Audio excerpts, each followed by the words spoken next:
आज प्रभु ने एक मौका और दिया। मैं प्रभु का शुक्रगुजार हूं। बाइबल, बाइबल की विश्वसनीयता, परमेश्वर का अस्तित्व, प्रभु यीशु का अस्तित्व, ये सारी चीजें ऐसी है जिसके ऊपर हमेशा या जिनके बारे में हमेशा ही लोग विरोध करते आए हैं। आज हम जो 21वीं शताब्दी में जी रहे हैं, खासकर हमारे युवा भाई और बहन जिन इंस्टीट्यूशंस में पढ़ने के लिए या नौकरी करने के लिए जाते हैं, वहां कोई ना कोई आकर उनसे वाद विवाद करता है। इसलिए इन विषयों के बारे में जानना बेहद जरूरी है। मैं न केवल परमेश्वर की उपस्थिति या परमेश्वर के अस्तित्व के कारणों के बारे में बताना चाहता हूं, उसके अलावा अपने स्वयं के जीवन के अनुभव भी शेयर करना चाहता हूं और कुछ चेतावनी भी देना चाहता हूं। क्योंकि आम, हम लोगों को अनावश्यक वाद विवाद का रोग है। ये एक ब्रदरन रोग है। हर व्यक्ति अपने आप को बहुत बड़ा 30 मार खा समझता है और उसको लगता है कि मैं वाद विवाद से किसी को भी हरा दूंगा। ऐसा नहीं है। मैं इस समय एर्नाकुलम नाम के शहर में, यहाँ पर कम से कम 3 या 4 लोग अनावश्यक वाद विवाद के लिए गए। आज सब के सब बैकस्लाइडर्स हैं और इसलिए अनावश्यक वाद विवाद से बचे रहें। ईश्वर के अस्तित्व के बारे में, बाइबल की विश्वसनीयता आदि के बारे में दूसरों से, जो इन पर विश्वास नहीं करते, उनसे चर्चा का तरीका वाद विवाद नहीं है। ये बात मैं याद दिला दूं। आज एक अनुभव के साथ, एक घटना के साथ आरंभ करना चाहता हूं। आप में से काफी लोगों इस बात को आपको याद है। मेरी सारी पढ़ाई लिखाई नौकरी सब मध्य प्रदेश ग्वालियर की है। ग्वालियर में एक बहुत बड़ा मेला लगता है हर साल दिसंबर जनवरी में। बहुत बड़ा मेला है। लगभग ये समझ लीजिए कि 5 किलोमीटर बाई 5 किलोमीटर एरिया में फैला हुआ मेला लगता है। और वहाँ बाइबल साहित्य नाम से एक प्रदर्शनी हम लोग भी लगाते थे। खूब सैकड़ों हजारों बाइबल्स वहां वितरण का हमको मौका मिला। एक दिन एक जवान बाइबल लेकर आया। सर, मैं 3 दिन पहले यहां से एक बाइबल खरीद के ले गया था। 3 दिन जमकर मैंने उसे पढ़ा। मैंने उसमें कई जगह निशान लगा लिया है। मैं बगल में ही इंजीनियरिंग कॉलेज में पढ़ता हूं और मैं आपके सामने प्रमाणित करना चाहता हूं कि ईश्वर जैसी कोई वस्तु या ईश्वर जैसा कोई व्यक्ति नहीं है। मैंने कहा कि ये तो बड़ी अच्छी बात है।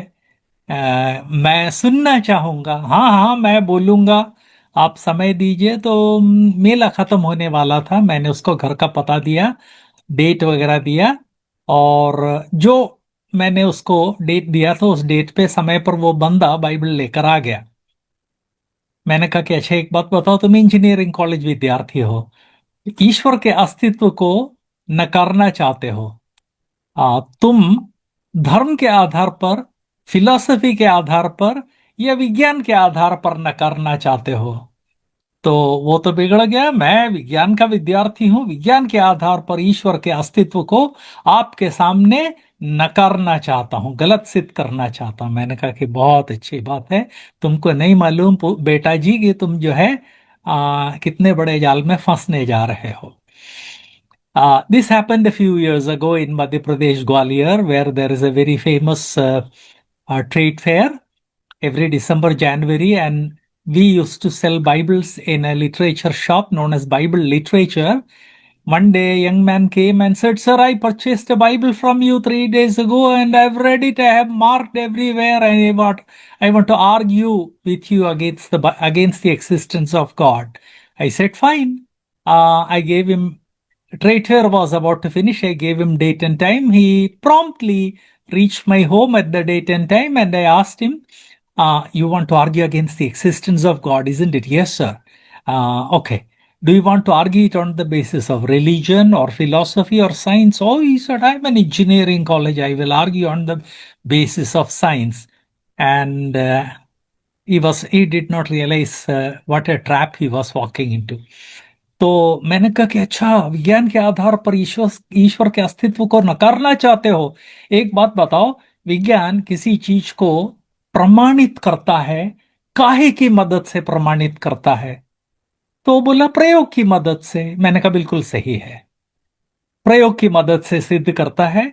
गुरुत्वाकर्षण का जो सिद्धांत है, न्यूटन ने जब दिया, उसके बाद तमाम तरह के प्रयोगों के द्वारा वो सिद्ध किया गया।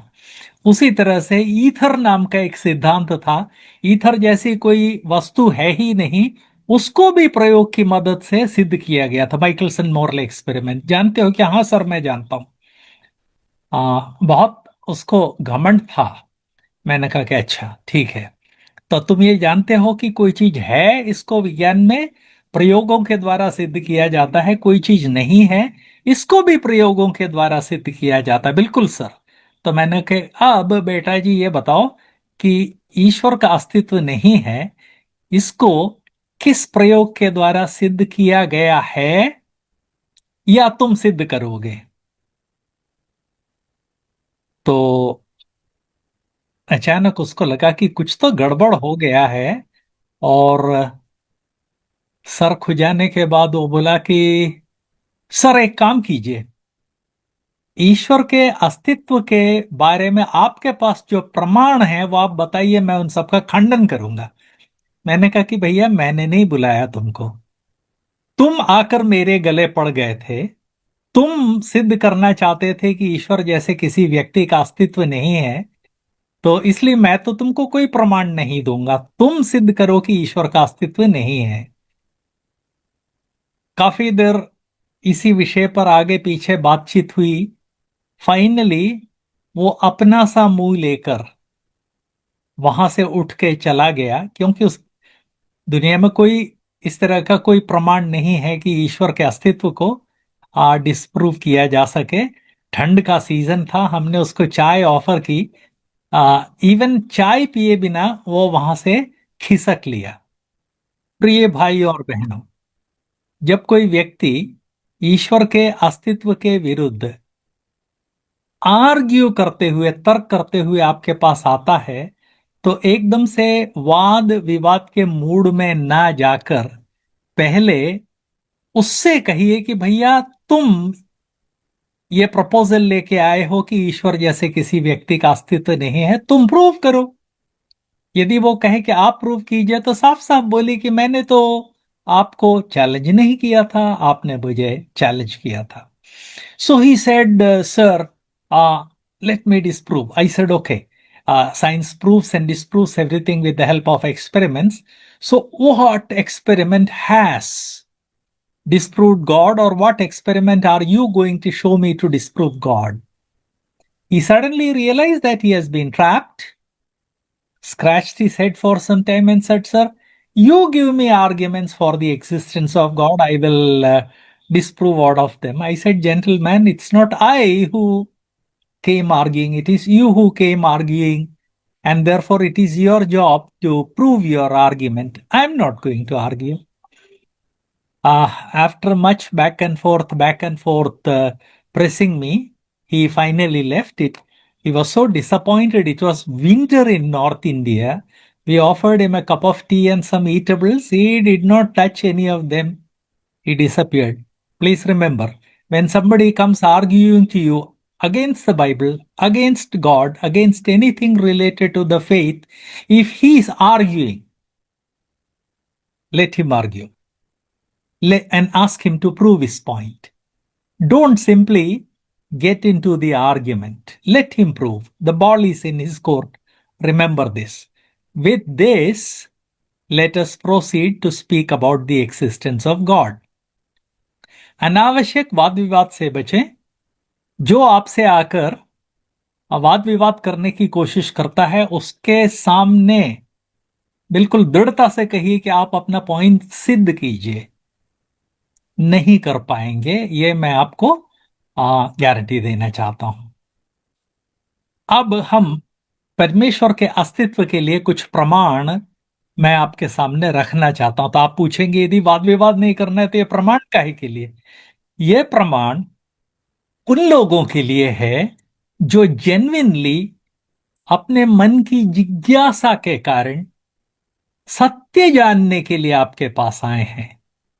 जो वाद विवाद करने के लिए आता है उसमें और जो सत्य जानने के लिए आता है उसमें जमीन आसमान का फर्क है। इस बात को हम समझ लें। I would like to present a few proofs related to the existence of God, but then you may ask, you said don't argue. Yes, if somebody comes arguing against the existence of God and somebody comes arguing against the Bible, you insist that they prove their point. But there are some who come inquiring about the existence of God, some who come inquiring about the genuinity of the Bible, some who come inquiring about the historicity of Lord Jesus. If he or she is an inquirer, give them a proper and fitting response in detail. And that's why I want to present a few arguments in favor of the existence of God. लेकिन यह एक बात मैं याद दिलाना चाहता हूं, परमेश्वर पदार्थ नहीं है, परमेश्वर मेटीरियल नहीं है। इसलिए किसी भी तरह के एक्सपेरिमेंट की मदद से परमेश्वर के अस्तित्व को ना तो सिद्ध किया जा सकता है ना ही उसको डिस्प्रूव किया जा सकता है।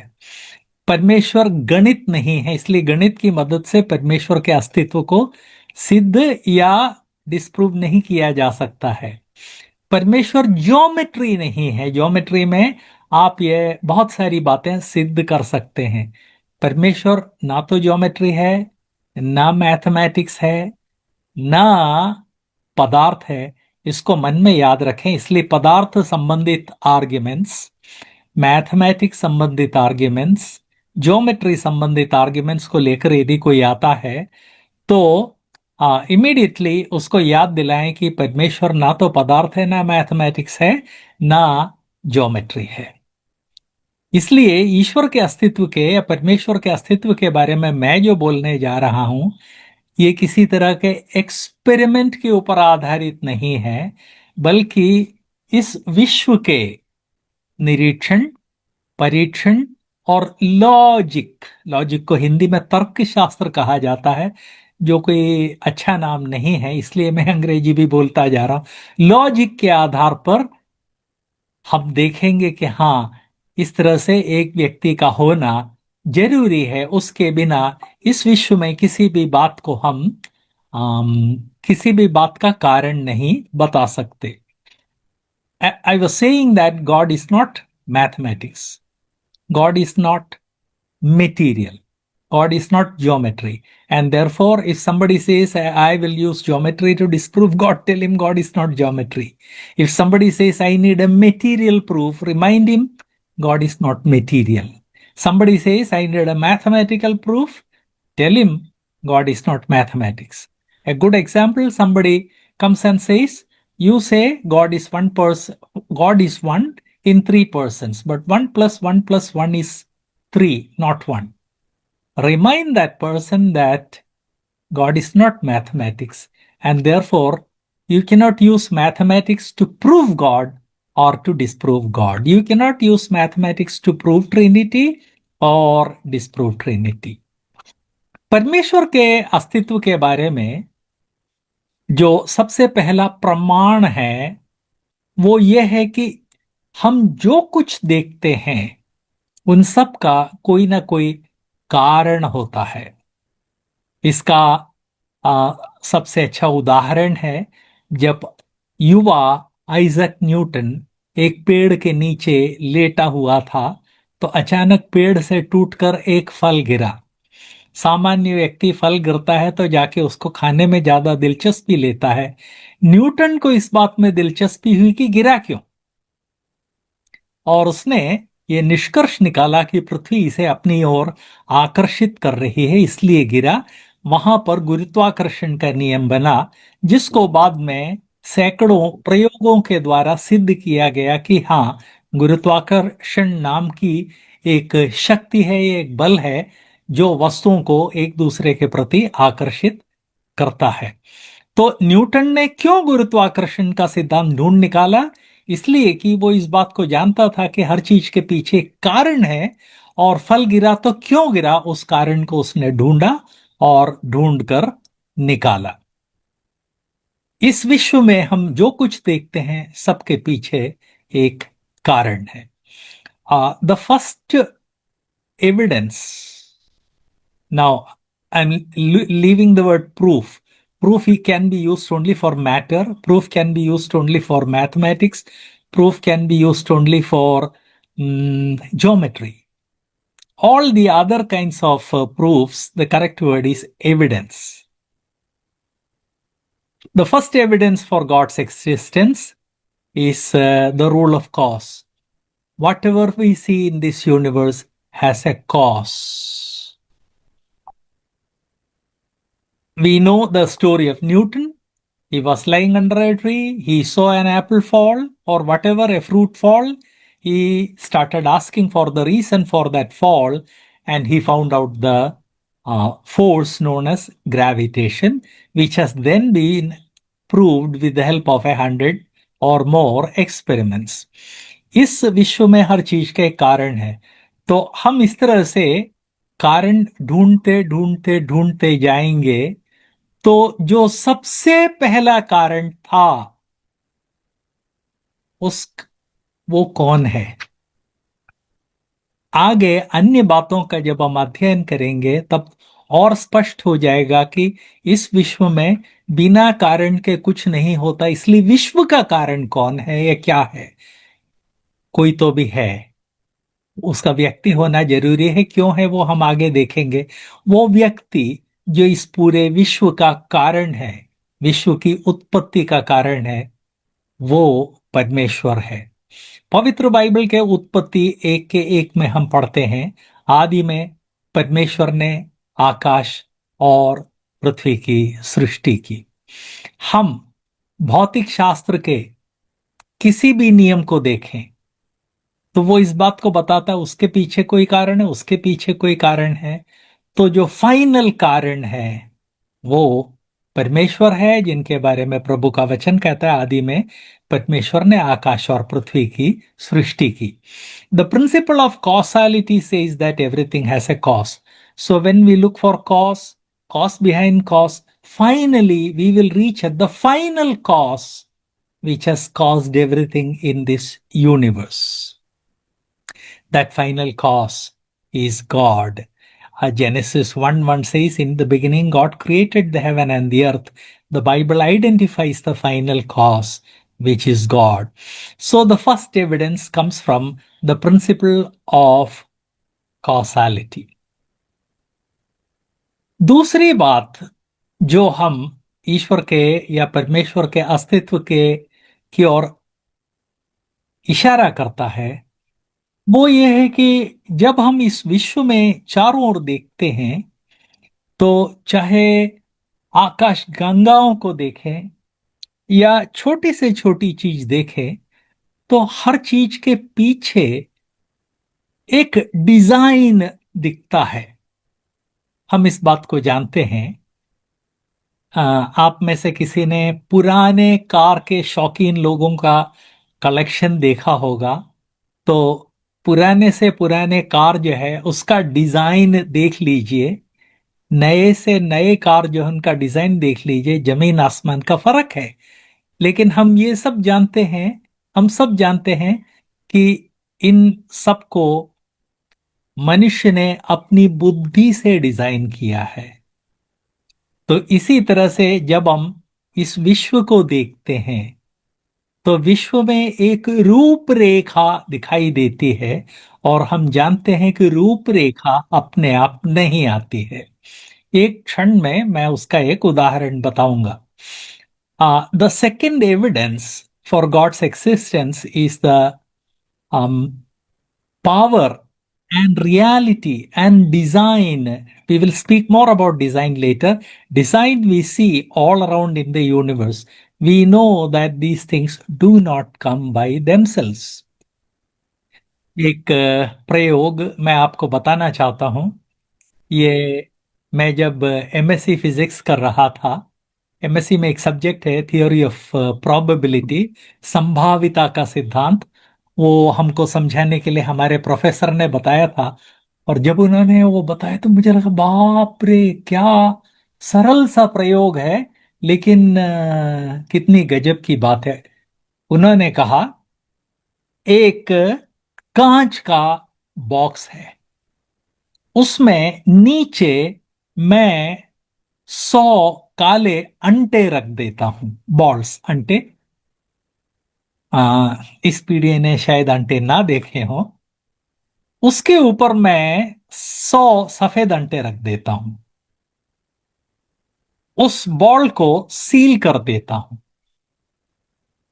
कमरे में रखकर चला जाता हूं। मेरे पीछे कमरा साफ करने वाला आता है, अनजाने वो उस बॉक्स को देखता है, अरे ये तो नई चीज है। वो उठा के अलट पलट के देखता है और उसमें काले और सफेद बॉक्स पूरी तरह से मिल जाते हैं, मिंगल हो जाते हैं। उसको अचानक लगता है कि अरे बाप रे, प्रोफेसर साहब नाराज होंगे, क्योंकि काले वाले तो नीचे थे, सफेद वाले तो ऊपर थे। अब मैं क्या करूं, ये बॉक्स खोला नहीं जा सकता, तोड़ूंगा तो नाटक हो जाएगा। तो वो उस बॉक्स को लेकर शेक करने की कोशिश करता है, जिससे कि सारे काले वाले नीचे चले जाएं और सफेद वाले ऊपर आ जाएं। ऐसा कभी हो सकता है क्या? वो जितना शेक करेगा, उतना ही वो उतने ही वो काले और सफेद बॉल्स एक दूसरे के साथ मिल जाएंगे। उनको एक दूसरे से अलग करने के लिए जरूरी है कि कोई व्यक्ति उस बॉक्स को खोले, सारे के सारे बॉल्स बाहर रखे, काले को छांट कर पहले नीचे रखे, सफेद को छांट कर ऊपर रखे। जब हम इस विश्व को देखते हैं तो इस विश्व में जो कुछ देखते हैं वो सब कुछ इसी तरह से ईश्वर के कार्य को और ईश्वर की शक्ति को पाते हैं। Please remember, when you go to a massive dam and when it is opened, the flow of water is so terrifying that we all suddenly realize that it's there and it is producing electricity and then flowing to the town or town reservoir because somebody planned it. That power reminds us of the planner behind it.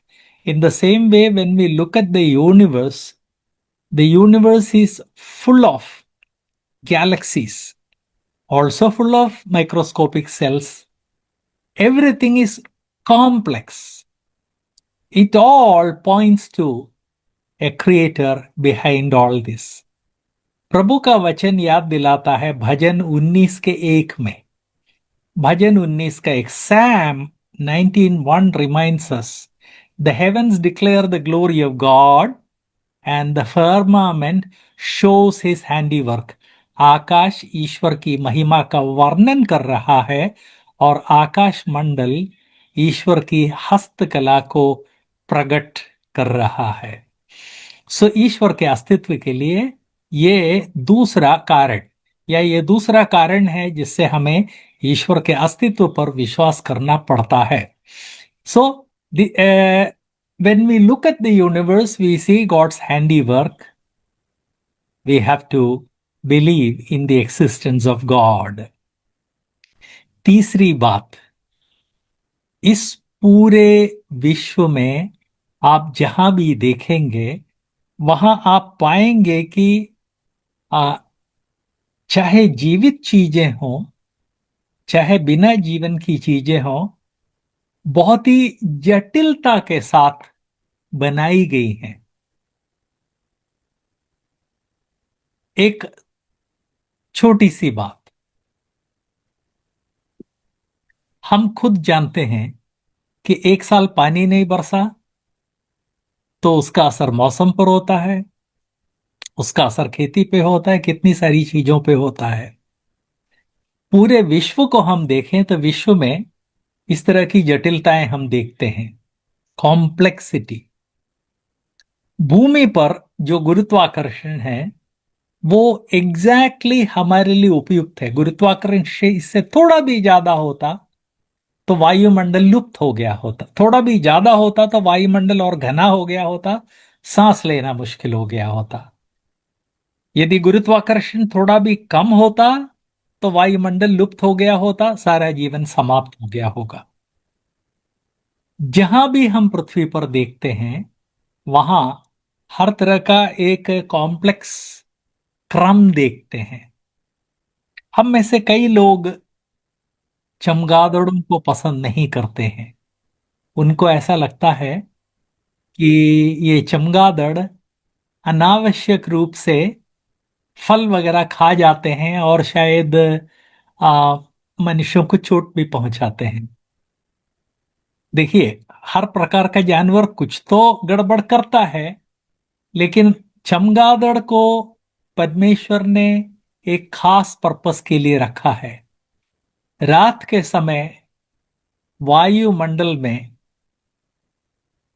एक छोटे से इलाके में हमको आंखों से नहीं दिखता है, लेकिन लाखों कीट पतंगे उड़ते हैं, खासकर बरसात के सीजन में। ये चमगादड़ आपको परेशान किए बिना इनमें से 10 हजारों कीट पतंगों को एक रात में खा जाते हैं। तो इस प्रकृति में एक संतुलन बनाने के लिए परमेश्वर ने चमगादड़ को रखा है। इस तरह से हम इस प्रकृति के एक एक एक चीज को देखेंगे तो ये बात पाएंगे कि इस पूरे विश्व में एक बहुत ही जटिल कॉम्प्लेक्स बैलेंस है जो अपने आप नहीं उत्पन्न होता है।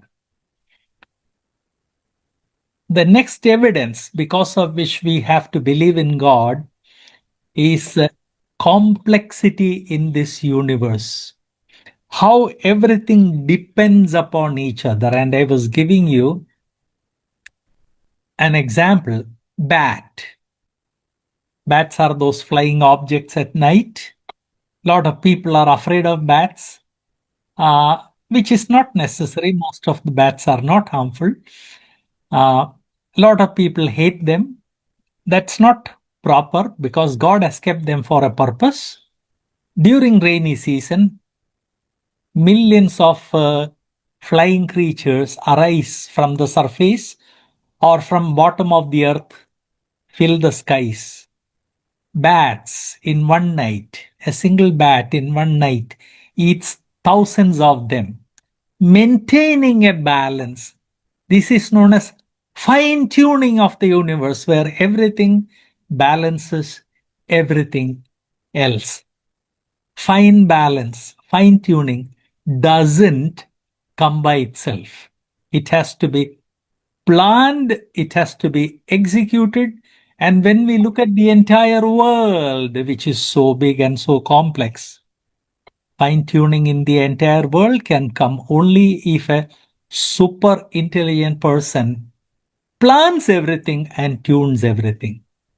इस पूरे विश्व में जब हम देखें तो आपस में इतना जटिल संतुलन है कि इस पूरे विश्व के जटिल संतुलन को की सृष्टि करने के लिए मनुष्य की तुलना में सोच नहीं सकते इतने बड़े सुपर इंटेलिजेंस की जरूरत है। इस कारण भी ईश्वर के अस्तित्व में विश्वास करना जरूरी है। यशाया 45 के 18 में हम पढ़ते हैं, आइजाया 45:18। यशाया 45 के 48 में, क्योंकि यहोवा जो आकाश का सृजनहार है वही परमेश्वर है, उसी ने पृथ्वी को रचा, बनाया, उसी ने उसको स्थिर किया। उसने उसे सुनसान रहने के लिए नहीं परंतु बसने के लिए रचा है। वही यूं कहता है, मैं यहोवा हूं, मेरे अलावा कोई दूसरा नहीं है। प्रभु का वचन इसी बात को याद दिलाता है कि इस पृथ्वी को वास योग्य बनाया गया है। और जब पृथ्वी को वास योग्य बनाने के लिए कितने कितने लाखों चीजों के आपसी संतुलन की जरूरत पड़ती है, जब हम उसको देखते हैं तो हमको ये मानना पड़ता है कि प्रभु ने, ईश्वर ने, परमेश्वर ने बनाया, परमेश्वर का अस्तित्व मानना पड़ेगा। The scripture here says that the Lord made the earth for habitation. Habitation of humans requires such a complex balance of millions of things in on this earth and outside this earth, that when we look at these things honestly, we have to believe in God. इस विश्व में हम तमाम तरह के नियम देखते हैं। जब इन नियमों को देखते हैं तो ये बात स्पष्ट हो जाती है कि ये नियम आपसी संतुलन पैदा करते हैं। नियम जब भी हम देखते हैं तो नियम के पीछे एक नियमकर्ता को देखना होता है। इस पूरे विश्व में फिजिक्स का क्या रोल है, केमिस्ट्री का क्या रोल है, बायोलॉजी का क्या रोल है, इस विश्व में जो नियम है उनको ढूंढना ढांढना। तो जब हम इस विश्व में इतने सारे जटिल नियम को देखते हैं तब उस नियम को बनाने वाले की तरफ वे इशारा करते हैं, और इस कारण इस विश्व में जो नियम है, जो क्रम है, वो नियमकर्ता की ओर इशारा करते हैं। ये जानना जरूरी है। यिर्मयाह 33:25 में हम पढ़ते हैं, यिर्मयाह 33:25, what I said is this, there are so many laws in this universe, on this earth. And when we look at law, we have to look at, or we have to think of a lawgiver. Laws don't arise by themselves. Things only break by themselves. Please remember, things only break by themselves. But in this nature, there is law and there is order. And law and order requires a lawgiver. That is what we read in यिर्मयाह 33:25। यिर्मयाह 33:25 में हम पढ़ते हैं, यहोवा यूं कहता है, यदि दिन और रात के विषय में मेरी वाचा अटल ना रहे, और यदि आकाश और पृथ्वी के नियम मेरे ठहराए हुए ना रहें, तब मैं याकूब के वंश से हाथ उठाऊंगा। मतलब इसराइल से मेरा अनुग्रह तभी उठेगा। और हम जानते हैं परमेश्वर का अनुग्रह इसराइल से कभी नहीं उठेगा। परमेश्वर के कहने का मतलब यह है कि शाश्वत काल तक परमेश्वर ने दिन और रात के विषय में जो वाचा बांधी है, आकाश और पृथ्वी के नियम ठहराए हैं, वे स्थिर रहेंगे, जो इस बात को बताते हैं कि ये नियम किसी ने बनाए हैं। यहां एक चीज मैं आपको बताना चाहता हूं। जब हम इस विश्व में तमाम तरह के नियम क्रम देखते हैं तब कई बार यह गलतफहमी होती है कि यह क्रम तो अपने आप आया होगा। नास्तिक लोग यह दावा भी करते हैं कि यह क्रम अपने आप आया है। ऐसा नहीं है। फिजिक्स का सबसे ज्यादा स्थापित एस्टैब्लिश्ड नियम है second law of thermodynamics, Hindi में ऊष्मागतिकी का दूसरा नियम। नाम छोड़िए, फिजिक्स का सबसे ज्यादा स्थापित नियम है। यह नियम इस बात को बताता है कि इस विश्व में क्रम अपने आप नहीं पैदा होता। क्रम पैदा होने के लिए उसके पीछे एक बुद्धि, और उस बुद्धि के अनुसार क्रम पैदा करने के लिए एक व्यक्ति की जरूरत है। यही है जो हम यहां पढ़ते हैं कि आकाश और पृथ्वी के नियम मेरे ठहरा हुए ना रहें, ऐसा हो नहीं सकता है। हम सब जानते हैं जब हम दवाएं खरीदते हैं तो यदि लिक्विड दवा हो तो उसके ऊपर लिखा रहता है कि बोतल को कसकर बंद करें, प्रकाश से दूर रखें, धूप से दूर रखें। क्यों? हम जो दवाएं खाते हैं इनमें बहुत ही जटिल या कॉम्प्लेक्स रासायनिक वस्तुएं होती हैं। इन रासायनिक वस्तुओं को बड़े बड़े कारखानों में बहुत ही जटिल मशीनों की मदद से बनाया जाता है। इनको बनाने के पीछे बहुत अधिक बुद्धि होती है, लगती है। लेकिन यदि आप बोतल को ढीला रख दें, मतलब ढक्कन को ढीला रख दें, हवा अंदर चली जाएगी, ऑक्सीजन आपके सारे दवाओं को खत्म कर देगा। धूप में रख दें तो जो अल्ट्रावायलेट किरणें उसके ऊपर गिरते हैं वो उसको, दवाओं को या एटम्स को या मॉलिक्यूल्स को तोड़ देगा। आप पूछेंगे तो क्या हुआ? एक minute. When we think of order and laws, atheists often claim that, well, order in the universe came by itself. When matter and energy interacted with each other, order came by itself.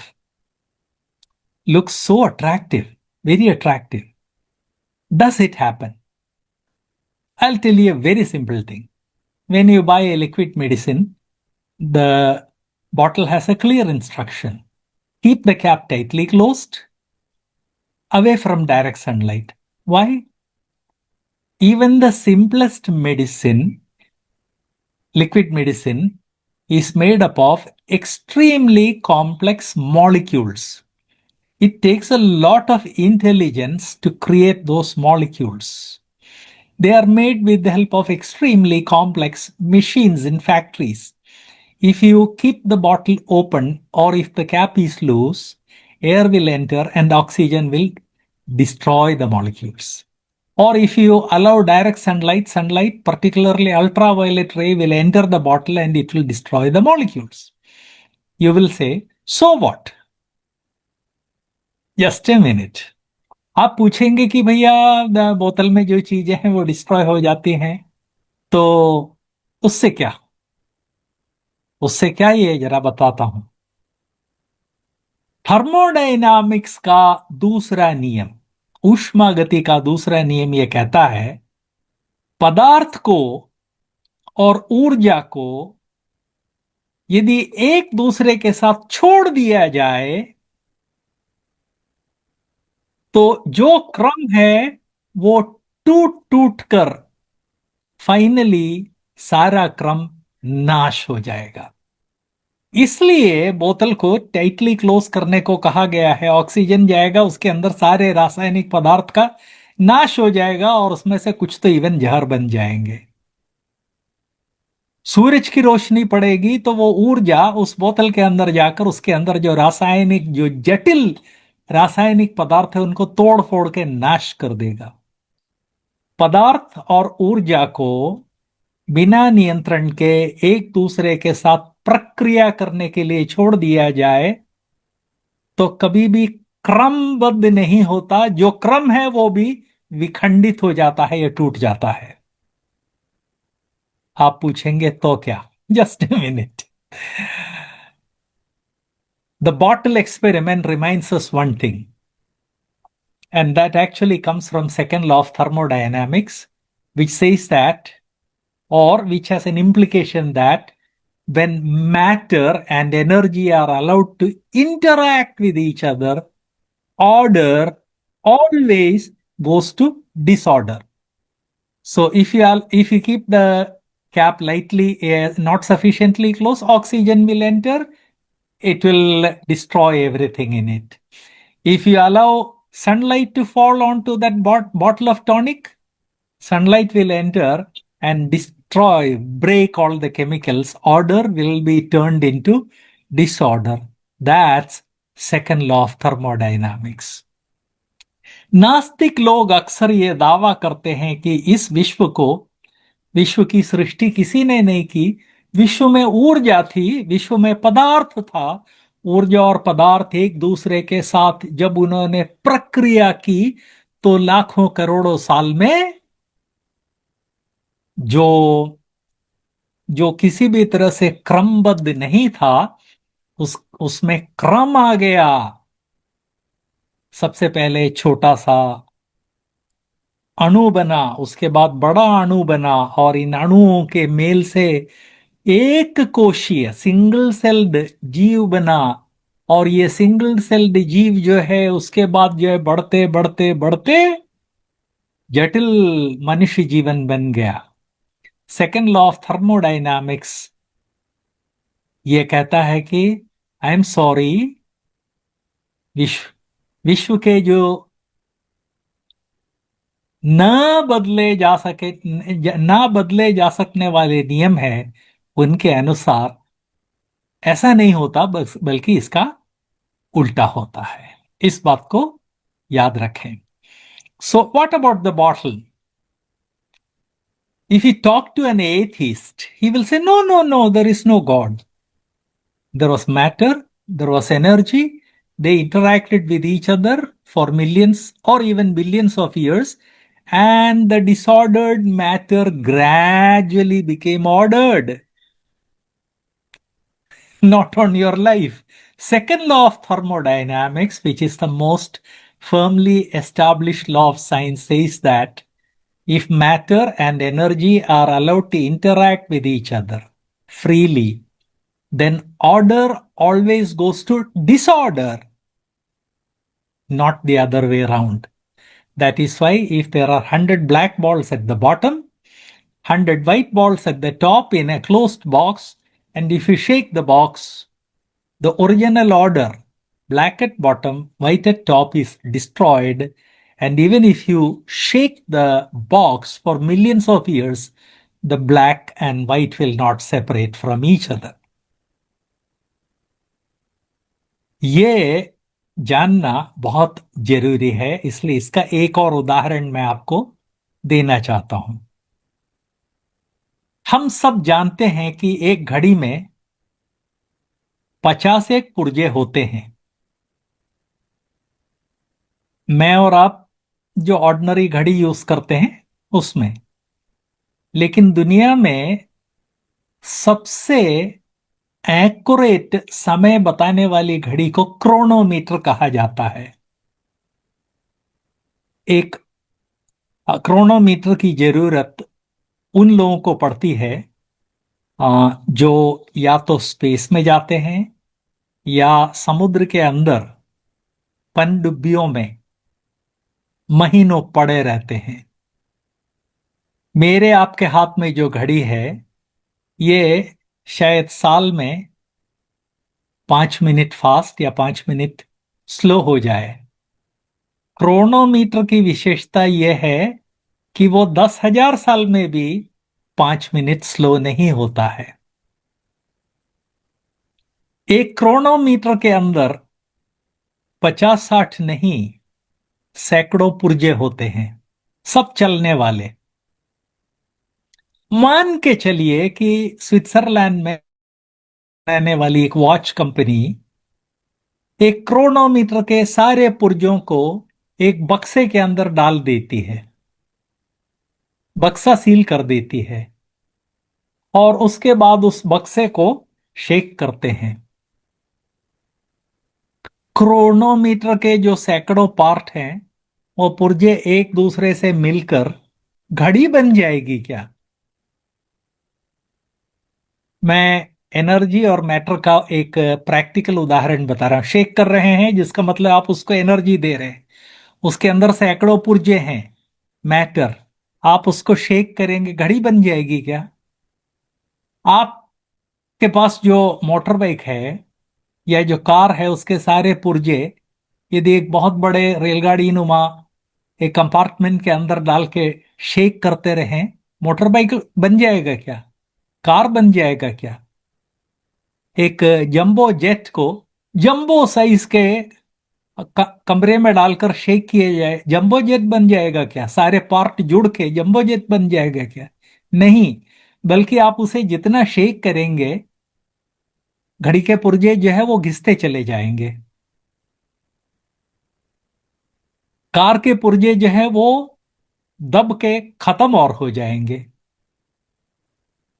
पदार्थ और ऊर्जा बिना किसी नियंत्रण के, बिना किसी plan के जब एक दूसरे के साथ प्रतिक्रिया करते हैं तो ऑर्डर, क्रम हमेशा डिसऑर्डर में बदलता है। ये थर्मोडायनामिक्स का दूसरा नियम है, जो इस बात को हमें याद दिलाता है कि जब हम इस विश्व को देखते हैं तो इस विश्व में जो क्रम है, विश्व में जो नियम है, वे इस बात को बताते हैं कि ये अपने आप नहीं हुआ है। जिस तरह से एक जंबो को बनाने के लिए हजारों वैज्ञानिकों की और इंजीनियर्स की जरूरत पड़ती है, एक कार का डिजाइन से लेकर उसको बनाने के लिए सैकड़ों लोगों की जरूरत पड़ती है, एक क्रोनोमीटर के पुर्जों को बनाकर फाइनली उसको जोड़ने के लिए अति विशेष ज्ञान वाले विशेषज्ञों की जरूरत पड़ती है। उस तरह से सेकेंड लॉ ऑफ थर्मोडायनामिक्स हमको याद दिलाता है कि इतने जटिल विश्व को इस रीति से बनाने के लिए, ट्यून करने के लिए, पदार्थ और ऊर्जा को एक दूसरे के साथ छोड़ देना पर्याप्त नहीं है, वो तो विश्व को खत्म कर देगा। उसके बदले एक अति बुद्धिमान व्यक्ति की जरूरत है जिसने पहले एक प्लान बनाया हो और उस प्लान के अनुसार सब कुछ बनाया हो। आज आपके सामने इन बातों को रखने के लिए प्रभु ने मेरी मदद की, मैं प्रभु का शुक्रगुजार हूं। कंक्लूशन जरा अंग्रेजी में भी बता दूं। This is a reminder that matter and energy, when they are left to interact with each other, order always goes to disorder, never the other way around. I gave the example of a watch, gave the example of a car, gave the example of a jumbo jet. Take all the parts, put them into a container, shake them. What will happen? Those components will be destroyed. A watch will not be formed randomly. A car will not be formed randomly. The jumbo will not come into existence randomly. In the same way, when we look at the universe is an extremely complex, extremely beyond imagination complex system, which could have come into existence only if a planner planned it and executed it. Of course, such a planner has to be super intelligent, almighty. That's God. God bless you.